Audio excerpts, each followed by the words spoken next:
사람들이 예수께서 만져주심을 바라고 자기의 어린 아기를 데리고 오매 제자들이 보고 꾸짖거늘 예수께서 그 어린 아이들을 불러 가까이 하시고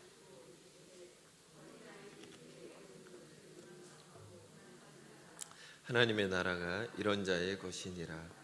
내가 진실로 너희에게 이르노니 누구든지 하나님의 나라를 어린아이와 같이 받아들이지 않는 자는 결단코 거기 들어가지 못하리라 하시니라. 선한 선생님이여, 내가 무엇을 하여야 영생을 얻으리이까? 예수께서 이르시되 내가 어찌하여 나를 선하다 일컫느냐? 하나님 한 분 외에는 선한 이가 없느니라. 내가 계명을 안 하니 간음하지 말라, 살인하지 말라, 도둑질하지 말라, 내 부모를 공경하라 하였느니 여짜오되 이것은 내가 어려서부터 다 지켰나이다. 예수께서 이 말을 들으시고 이르시되 내게 아직도 한 가지 부족한 것이 있으니 내게 있는 것을 다 팔아 가난한 자들에게 나눠주라. 그리하면 하늘에서 내게 보화가 있으리라. 그리고 와서 나를 따르라 하시니 함께 읽겠습니다. 그 사람이 큰 부자이므로 이 말씀을 듣고 심히 근심하더라. 아멘. 네, 오늘은 어린아이 같은 믿음이라는 제목으로 함께 말씀을 나눠보도록 하겠습니다. 자, 우리가 예수님을 믿고 나서 교회에 나와서 하나님께 예배드리고 또 말씀을 배우면서 열심히 봉사하는 이유는 무엇입니까? 여러분은 왜 오늘도 교회에 나오시고 예배에 참석하시고 열심히 봉사를 하시는지, 사실 우리의 대답은 단순합니다. 하나님 우리에게 약속해 주신 그 구원을 우리는 누리기 원하기 때문입니다. 이미 이 땅에서 얻은 그 구원을 결국 예수님이 다시 오시는 그날, 아니면 우리가 이 세상을 떠나서 주님의 품으로 돌아가는 그날, 그 구원을 변함없이 누리기를 원하기 때문에 우리가 교회를 지금도 열심히 다니며 예배드리는 것입니다. 자, 하지만 우리가 기억해 볼 필요가 있습니다. 정말 예수님을 믿고 나서 이미 구원을 받은 게 확실하지만 정말로 그날이 온다라면 예수님이 이 땅에 오셔서 모든 사람들 앞에서 아마 우리의 이름을 불러주는 그날이 올 것입니다. 아마 올림픽에서 금메달을 시상하는 그런 자리에 정말로 여러 사람들이 지켜보고 아마 안 믿는 사람도 아마 보고 있을 수 있습니다. 그 속에서 이제 나와 함께 영원히 천국에서 살게 될 사람으로 우리의 이름이 한 명 한 명씩 불려질 때, 그래서 금메달을 받으러 그 시상식에 올라가는 그거를 여러분이 한번 생각해 본다면 정말 아마 전율이 아마 올 것 같습니다. 지금 우리가 뭐 구원 그냥 받았지, 뭐 그냥 이렇게 교회 생활 하다가 언젠가 천국 가겠지 이렇게 생각하지만 하나님이 약속해 준 그날은 분명 온다라는 것입니다. 정말로 영광스럽고 어마어마한 그 마지막 날이 우리를 위해서 지금 오고 있다라는 것을 우리는 기억해야 합니다. 그래서 우리가 인생살이를 하는 것이 사실 벅찹니다. 여러 가지 삶 속에서 정말 정신이 없이 살아가지만 우리가 잊어버리면 안 되는 가장 중요한 것이 바로 구원을 계속해서 준비해 나아가는 것입니다. 마지막 그날 내가 하나님으로부터 칭찬받고 영원한 하나님의 나라로 들어가는 것을 언제나 우리는 생각하고 기대하면서 소망하면서 살아가야 한다라는 것입니다.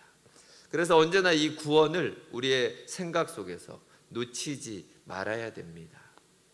자, 오늘 말씀은 어린아이들에게 축복하는 이야기가 사실 앞뒤로 보시면 중심을 이루고 있습니다. 그리고 앞뒤에 몇몇 사건들이 이렇게 나오는 것을 볼 수가 있습니다. 잘 보면은 어린아이 같은 믿음을 이렇게 얘기하는 이 본문이 중심의 자리를 하고 앞뒤로 이 부분을 조금 강조하는 다른 조연들이 이렇게 덧붙여 있다라고 좀 보시면 됩니다. 그래서 정말 중요한 것은 결국 나의 믿음이 어린아이와 같은 믿음을 가지고 있는가, 아니면 조금 문제가 있는가, 이런 부분들을 점검하는 시간이 되시기를 바랍니다. 자, 오늘 본문의 배경을 한번 먼저 살펴보기를 원합니다. 어린아이를 축복하는 예수님이 나오는 이 본문은 이제 예수님이 33번째, 자, 이제 마지막입니다. 마지막 유월절을 향하여서 올라가고 있는 길에 발생하는 그런 사건입니다. 쉽게 얘기하면 예수님은 이제 십자가에서 돌아가시기 위해서 예루살렘으로 올라가고 계시는 그 길에서 벌어진 일이라는 것입니다. 33살이 되신 예수님은 죄인들을 구원하기 위하여, 우리를 구원하기 위해서 사실은 지금 십자가를 향해서 한 걸음 한 걸음 올라가고 계시다라는 것입니다. 누가복음의 누가는 9장에서부터 19장까지 갈릴리에서 예루살렘까지 이 십자가를 향한 여행을 집중해서 많은 부분을 기록하고 있습니다. 이때는 유월절 명절 전이기 때문에 지금 이스라엘의 모든 지방에 살던 사람들이 예배를 하기 위해서 예루살렘 성전을 향해서 몰려오고 있는 그런 상황입니다. 유월절에 맞춰 예루살렘에 도착해야 되기 때문에 사람들이 가족별로 아주 3, 3, 5, 5, 5 이렇게 무리를 지어서 아마 어마어마한 숫자가 아마 이 길을 지금 걸어가고 있는 상황이었을 것입니다. 요세푸스라는 역사가는 이렇게 얘기를 합니다. 아마 당시 유월절 때 예루살렘에는 10만 명 정도의 순례객들이 아마 왔다 갔다 했을 것이다 라고 얘기를 합니다. 자, 쉽게 생각하면 이 10만 명 속에 지금 예수님은 제자들과 함께 이 길을 걸어가고 있는 상황입니다. 자, 이미 이스라엘 전역에는 예수님에 대한 소문이 많이 퍼져 있었습니다. 수많은 기적을 하셨고 공생의 이 3년을 계속해서 병자를 고치시고 귀신을 쫓아내며 또한 신기한 기적들도 일으켰던 이 예수님이 지금 우리와 함께 걸어간다라는 소문은 아마 곳곳에 퍼져 있었을 것입니다. 그래서 사람들은 굉장한 호기심을 갖고 어떻게 하든 예수님 주변에 좀 더 가까이 오려고 아마 달라붙어 있었을 것입니다. 그런 와중에 또한 부모들은 어린 아기를 안고 예수님 곁으로 다가오려고 안간힘을 쓰고 있었던 상황입니다. 아마 축복 기도라도 받고 싶지 않았을까. 사실 우리 한국 엄마들도 동일합니다. 예전에 부흥회 있고 이러면 정말 축복 기도 받으려고 자녀들을 위해서 얼마나 노력을 했는지 아마 이스라엘도 비슷하지 않았나 생각이 됩니다. 자, 부모들이 예수님께 아기들을 막 데리고 오니까 제자들은 호통을 칩니다. 저리 가라고 쫓아대면서 이렇게 어지러운 상황입니다. 15절을 보시면 사람들이 예수께서 만져주심을 바라고 자기 어린 아기를 데리고 오매 제자들이 보고 꾸짖거늘. 자, 지금 제자들은 다른 생각을 하고 있습니다. 예수님은 십자가에 달리실 생각을 하지만 제자들은 이제 예루살렘에 입성하면 뭔가 한 자리를 차지할 거다라는 잘못된 생각을 하고 있습니다. 뭔가 이제 정권이 교체될 것이다. 예수님이 새로운 왕이 되고 우리는 뭔가 그 밑에서 한 자리 차지할 수 있을 거야라는 이런 부푼 정치적인 야망을 가지고 이 길을 같이 가고 있다라는 것입니다. 이제 곧 새로운 나라가 세워질 그런 꿈을 가지고 있는데 갓난 아기들 때문에 이 꿈을 지체할 수 없다라고 지금 아기들을 무시하면서 쫓아내고 있는 상황입니다. 이때 16절을 보시면 예수께서 그 어린 아이들을 불러 가까이 하시고 이르시되 어린 아이들이 내게 오는 것을 용납하고 금하지 말라. 하나님의 나라가 이런 자의 것이니라. 이렇게 말하고 있습니다. 사실 십자가를 향해 가시는 주님 자신이야말로 얼마나 마음이 무겁고 또 힘든 상황이겠습니까? 그런데도 멈춰서서 아기들을 받아 안으시는 주님의 모습을 우리는 볼 수가 있습니다. 정말 사람들에 대해서 한결같은 정말 예수 그리스도의 그 사랑을 볼 수 있는 그런 상황이라는 것입니다. 작은 아기들에게도 또한 아이를 안고 축복을 구하러 오는 부모에게도 예수님의 사랑은 계속해서 흘러가고 있습니다.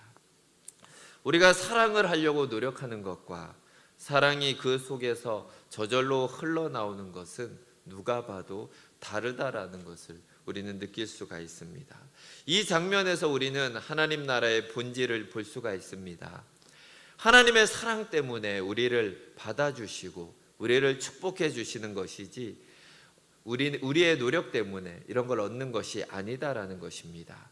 예수님은 이것을 이루기 위해서 십자가에서 우리의 죄를 깨끗하게 해 주셨다라는 것이 바로 하나님 나라의 비밀이라는 것을 우리는 기억해야 합니다. 예수님은 오늘 이 어린아이들과 같은 믿음으로 너희는 하나님의 나라를 받아들여라 라고 우리에게 말씀하고 있습니다. 그렇다면 이런 어린 아이들의 특징 중에 어떤 부분을 얘기하는지 한번 우리가 함께 살펴보기를 원합니다. 무엇보다도 가장 중요한 것은 의심이 없는 믿음입니다. 어른들이 될수록 점점 의심을 합니다. 정말 가족도 의심하는 그런 상황입니다. 정말 이 사람이 나를 속이는 것은 아닐까. 부부 사이에도 때로는 의심이 생긴다라는 것입니다. 자, 그래서 오늘 본문은 어린아이와 같은 믿음이 무엇인가 우리가 여기에서 몇 가지 살펴보기를 원합니다. 또한 이 믿음을 보여주기 위해서 앞뒤로 바리새인과 세리, 또한 뒤쪽으로는 부자 관리와 맹인의 모습을 통해서 이 어린아이의 믿음을 더욱더 분명하게 보기를 원합니다. 자, 어린아이와 같은 믿음에서 첫 번째로는 믿음의 대상이 누구인지를 우리는 정확히 알아야 합니다. 자, 먼저 부자 청년 관리가 등장을 합니다. 이 부자 청년 관리는 선한 선생님이여 내가 무엇을 하여야 영생을 얻습니까? 이렇게 질문을 합니다. 예수님은 이 사람의 첫 번째 한마디에서 이미 이 사람의 믿음에 문제가 있구나라는 것을 바로 알아채십니다. 먼저 영생을 구하는 이 청년이 예수님을 선한 선생님이라고 부른 것이 문제가 있는 것입니다. 인간의 구원의 문제에서 가장 중요한 출발점이 이 사람은 잘못되어 있는 것입니다. 그래서 19절에서 예수님이 이렇게 말하십니다. 내가 어찌하여 나를 선하다고 하느냐? 하나님 한 분 외에는 선한 이가 없느니라. 이 말은 어떤 뜻이냐 하면 부자 청년의 마음속에는 인간이 선할 수 있다라는 잘못된 생각을 하고 있다라는 것입니다. 그래서 예수님은 이 부분을 바로 잡아주고 있는 것입니다. 쉽게 얘기하면 이 청년은 지금 예수님을 그냥 어떤 선한, 어떤 높은 경지에 이른 인간 스승님 정도로 생각하면서 영생에 대해서 당신이 어떤 걸 알고 있는지 묻고 있는 그런 상황이라는 것입니다. 사실 세상에 믿을 만한 그런 인간은 없습니다. 그래서 18절에 예수님이 하신 말씀을 우리는 직역을 하며 이렇습니다. 선한 인간은 없다. 이 세상에 선한 인간은 한 명도 없다라는 것입니다. 예수님이 선한 인간으로서 믿음의 대상이 되는 것이 아니다라는 것입니다. 이 세상에는 선한 인간도 없고 또한 이 세상에서 인간으로서 영생을 가르쳐 줄 수 있는 사람은 존재하지 않는다라는 것입니다. 이런 게 있다라고 얘기하는 사람들이 있습니다. 우리는 그런 사람들을 이단이라고 부르고 사이비라고 부릅니다. 사람이 그 역할을 대신할 수는 없다라는 것입니다. 그래서 결국 출발점이 예수님이 하나님이다라는 것에서 시작하지 않으면 우리는 이 영생에 대한 질문을 풀어나갈 수가 없다라는 것입니다. 예수님이 하나님이 아니다라면 예수님이 하신 모든 말씀, 특히 사람이 죽고 나서 이런 세계가 있다라는 것 자체를 우리는 믿을 수가 없다라는 것입니다. 우리에게 영원한 하나님의 나라가 있다라는 것을 가르쳐 주신 분, 그분은 하나님이신 예수님이기 때문에 우리가 어린아이처럼 믿고 그대로 받아들일 수가 있다라는 것입니다. 자, 후반부에 나오는 맹인은 예수님을 다르게 부릅니다. 38절에서는 맹인이 외쳐 이르되 다윗의 자손 예수여 이렇게 부르고 있습니다. 앞에서 부자 관리는 매일 성경을 연구하면서 암송하면서 자기가 계명을 다 지켰다라고 얘기할 수 있는 그 정도의 성경을 연구하는 사람이었습니다. 그런데 그는 구원자 메시아에 대해서는 큰 관심이 없는 것처럼 보입니다. 적어도 유대 사회를 정말 떠들썩하게 했던 예수님에 대해서 한 번쯤은 구약에서 얘기했던 그 선지자들이 말한 그 메시아가 혹시 이 사람이 아닐까라는 생각을 한 번이라도 해볼 수 있어야 하는데 그렇지 않았다라는 것입니다. 도리어 길에서 구걸하는 맹인의 입에서 메시아를 상징하는 다윗의 자손이라는 호칭이 나오고 있는 것입니다. 다윗의 자손은 단순히 다윗의 족보에서 나온 어떤 사람이라는 것을 말하는 것이 아닙니다. 다윗의 시편에서 이미 메시아인 다윗의 자손은 신적인 존재다라는 것을 보여주고 있습니다. 어린아이와 같은 믿음은 결국 성경과 선지자들의 예언, 그리고 주님이 말씀하신 대로 예수님을 하나님이 보내신 다윗의 자손 구원자로 믿는 것, 이것이 바로 어린아이와 같은 믿음이라는 것입니다. 31절에서 33절 우리가 읽지는 않았지만 여기에서는 예수께서 12제자를 데리시고 이르시되 우리가 예루살렘으로 올라가노니 선지자들을 통하여 기록된 모든 것이 인자에게 응하리라. 인자가 이방인들에게 넘겨져 희롱을 당하고 능욕을 당하고 침뱉음을 당하겠으며 그들은 채찍질하고 그를 죽일 것이나 그는 3일 만에 살아나리라 하시되, 이 하나님의 말씀, 하나님의 아들 예수님의 말씀을 우리가 그대로 믿을 때 결국 우리는 이 구원을 얻을 수가 있는 것입니다. 이 죽음이 예수님이 나를 위한 속죄의 죽음이다라는 것을 있는 그대로 믿을 때 우리가 하나님의 나라를 상속받을 수 있는 믿음이라는 것입니다. 두 번째로 어린아이와 같은 믿음은 자기의 공로와 행함이 아니라 하나님이 주시는 하늘나라를 믿음으로 받아들이는 것이라는 것을 오늘 본문을 통해서 우리가 알 수가 있습니다. 청년의 문제는, 앞에서 이 부자 청년은 무엇을 해야지 영생을 얻냐라고 질문을 하고 있는 것입니다. 예수님은 무엇을 해야 하냐라는 이 질문에 내가 이미 십계명을 잘 알고 있지 않냐라고 도리어 반문을 하십니다. 사실 이 말의 뜻은 십계명을 지키면 영생을 얻는다라는 뜻이 아닙니다. 청년은 무엇을 하면 영생을 얻냐라고 물었습니다. 쉽게 얘기하면 인간의 힘으로 뭔가 영생을 얻을 수 있는 것이 아닙니까? 이런 생각을 가지고 지금 질문을 하는 것입니다. 하지만 하나님의 나라는 믿음으로 받는 것이지 사람의 공로와는 아무 상관이 없다라는 것입니다. 예수님이 계명을 지켰냐는 이런 질문의 의도는 내가 계명을 열심히 지켰지만 그것으로 영생을 얻지 못한다라는 것을 너가 스스로 알기 때문에 지금 내 앞에 와서 묻고 있는 게 아니냐라는 이런 의미를 또한 담고 있다라는 것입니다. 사실 교회를 오래 다니고 봉사를 많이 하다 보면 은연중에 우리 안에도 이런 생각이 듭니다. 내가 남보다 더 구원을 받을 수 있는 많은 일들을 한 것 같다라는 생각이 들게 된다라는 것입니다. 그래서 내 믿음이 저 아무 봉사도 하지 않는 사람보다 내가 더 낫지 않냐, 이런 생각을 하게 된다라는 것입니다. 그런데 맹인은 도리어 다르게 얘기를 합니다. 38절을 보시면 이 맹인이 외쳐 이르되 다윗의 자손 예수여 나를 불쌍히 여기소서 하거늘. 맹인에게 구원은 다윗의 자손을 믿는 것과 이 사람, 그러니까 예수 그리스도가 자신을 불쌍히 여겨주는 것이 구원을 받을 수 있는 조건이다라는 것을 분명히 알고 있다라는 것입니다. 물론 그에게 지금 당장의 구원은 안 보이는 눈이 보이게 되는 것입니다. 그러나 예수님이 눈을 다시 뜨게 해준다라고 믿는 것이 천국을 믿는 것만큼 큰 믿음이 필요하다라는 것입니다. 우리의 구원이 오직 예수님께 달렸다라고 믿는 것, 이것이 바로 어린아이와 같은 믿음이다라는 것을 오늘 말씀은 우리에게 보여주고 있습니다. 어린아이는 자기 힘으로 아무것도 할 수 없는 사람을 언제나 대표하고 있습니다. 우리는 우리가 무엇을 하나님께 헌신하고 교회를 위해서 또한 봉사하는 것, 물론 이것이 아름답고 아주 귀한 일입니다. 그러나 이것으로 우리가 구원을 얻는 것은 아니다라는 것을 우리는 언제나 기억해야 합니다. 오늘 부자 청년도 율법 생활을 내가 얼마나 열심히 했는지 예수님 앞에 자랑을 합니다. 내가 이런 것들은 지금까지 다 지켰다라고 얘기를 하고 있다라는 것입니다. 우리도 쉽게 범할 수 있는 실수입니다.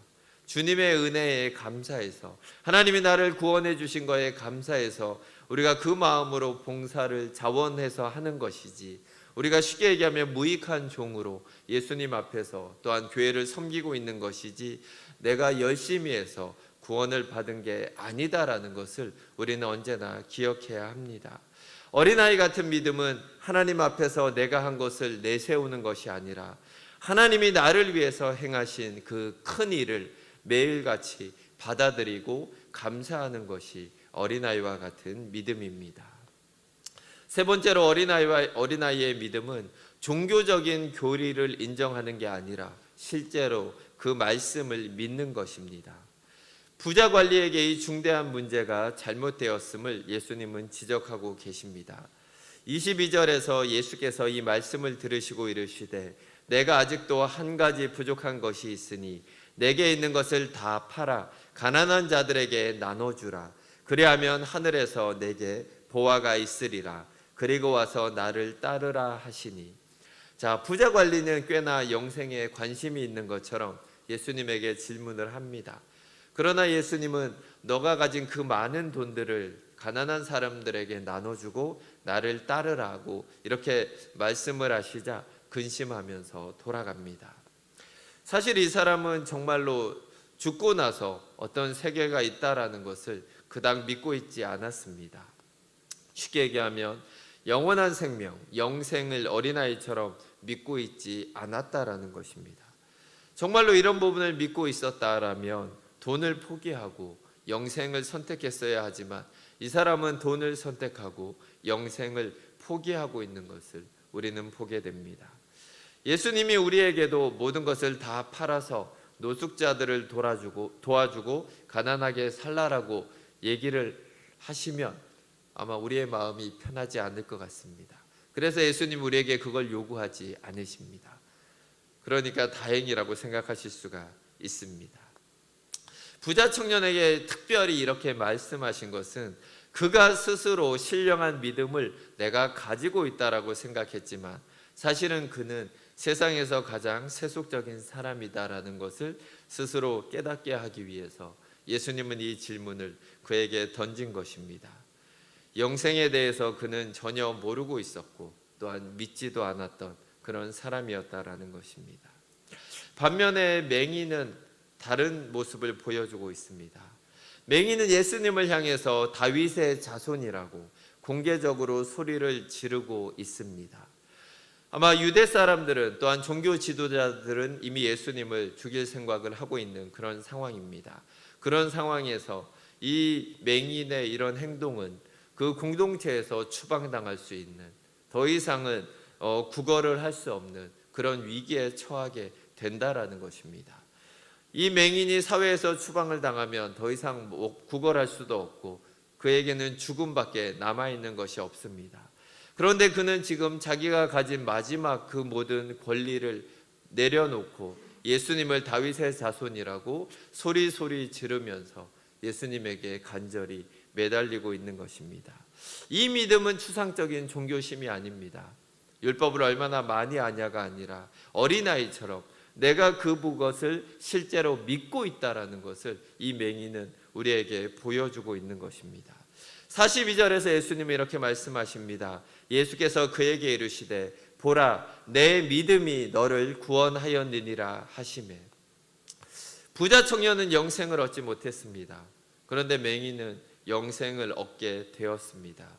부자 청년은 근심하며 주님을 떠나갔지만 맹인은 주님을 따랐다라고 누가는 지금 기록하고 있습니다.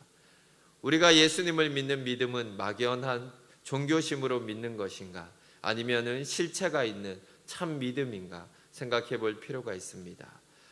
이것은 예수님이 우리에게 이렇게 질문하실 때 나타납니다. 내가 좋아하는 것을 버리고 나를 따를 수 있겠냐라고 우리에게 질문하실 때 내가 사랑하는 것 중에 어떤 거 하나를 예수님이 내려놓으라고 하면 아마 우리는 부자 청년처럼 근심하게 될 것입니다. 하루라도 이렇게 핸드폰을 좀 내려놓고 살아라 그러면 우리 안에 답답한 마음이 든다라는 것입니다. 하루 정도 텔레비전을 좀 없애라 이렇게 얘기를 해도 답답할 수가 있다라는 것입니다. 대단한 것도 아닙니다. 이거 없으면 죽는 것도 아닌데 사실은 그것도 내려놓지 못하는 모습을 우리는 보게 됩니다. 사실 하나님이 우리에게 정말 하나님의 영광을 한 번이라도 보여주신다라면 우리가 그렇게 좋아하는 텔레비전, 핸드폰 이런 거 다 집어 던질 수 있습니다. 그런데 문제는 안 보여주신다라는 것입니다. 베드로가 변화산 위에 올라갔을 때 그는 하나님의 영광을 봅니다. 예수님의 영광을 보면서 모세를 보고 엘리야를 보니까 그 모든 사심이 사라집니다. 안 내려가도 좋습니다. 그냥 여기에서 천막 짓고 영원히 살아도 됩니다라고 단 한순간에 바뀌어 버린다라는 것입니다. 자, 우리도 그렇게 영광을 조금이라도 맛본다라면 사실 이 세상에 미련이 없을 텐데 우리 하나님은 그렇게 하지 않으신다라는 것입니다. 그래서 우리는 오늘도 소소한 우상에게 마음을 이리저리 흔들리는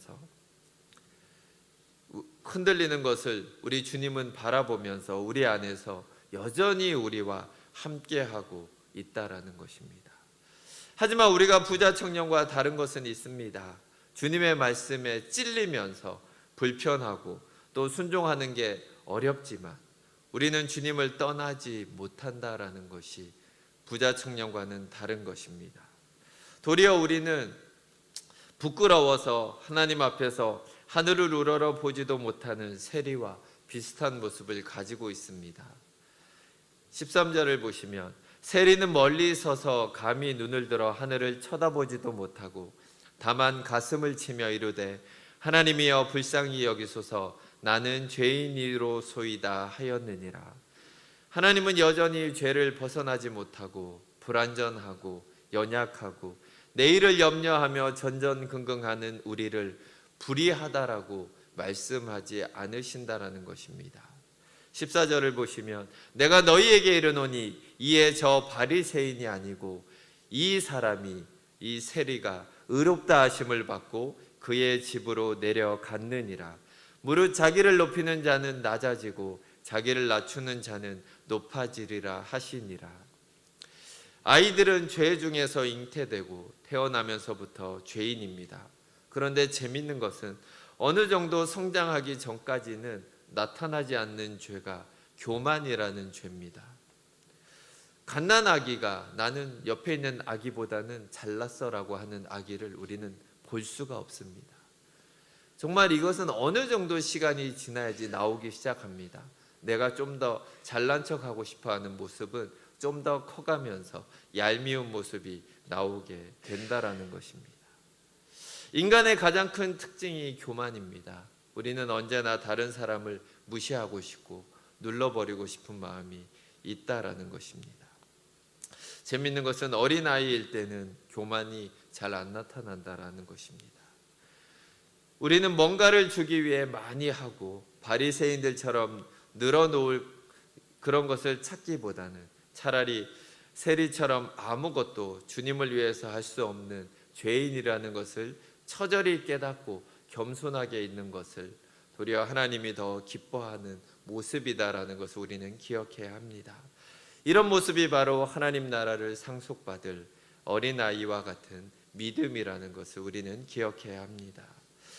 마지막으로 우리의 믿음을 한번 점검하기 원합니다. 정말 내가 확신하고 신뢰하는 분은 하나님이신 예수님이 맞는가 우리는 확인해 볼 필요가 있습니다. 또한 내 공로가 아니라 예수님의 공로로 내가 하나님의 나라를 얻게 되었다라는 것을 내가 지금 믿고 있는지 우리는 확인해 볼 필요가 있습니다. 또한 내가 정말 천국과 영생을 어린아이처럼 사실로 믿고 있는지 우리는 확인할 필요가 있습니다. 항상 우리가 우리의 구원을 기억하면서 우리와 동행하시는 주님의 은혜에 겸손하게 또한 감사하며 살아가시는 우리 동작중앙교회 성도님들이 되시길 주의 이름으로 축원드립니다. 함께 기도하겠습니다. 하나님 아버지, 주님은 우리에게 어린아이와 같은 믿음을 가지고 하나님의 나라를 취하라라고 말씀하십니다. 하지만 우리는 자꾸만 어른 같은 믿음으로 교만한 마음으로 정말 이 하나님의 나라를 얻으려고 하는 모습들이 우리 안에 있음을 고백합니다. 다른 사람들을 무시하고 싶고 내가 저 사람보다는 더 열심히 한다라는 것을 자랑하고 싶은 마음들이 우리 안에 자꾸만 생기는 것을 고백합니다. 또한 하나님보다 더 사랑하는 것이 너무나 많이 있는 것을 고백합니다. 정말 하늘나라를 바라보고 정말 예수 그리스도를 더욱더 사랑해야 하지만 우리의 연약한 모습을 주님 앞에 고백합니다. 그런 연약함에도 불구하고 우리를 사랑하시고 또한 우리를 구원해 주신 하나님께 감사드립니다.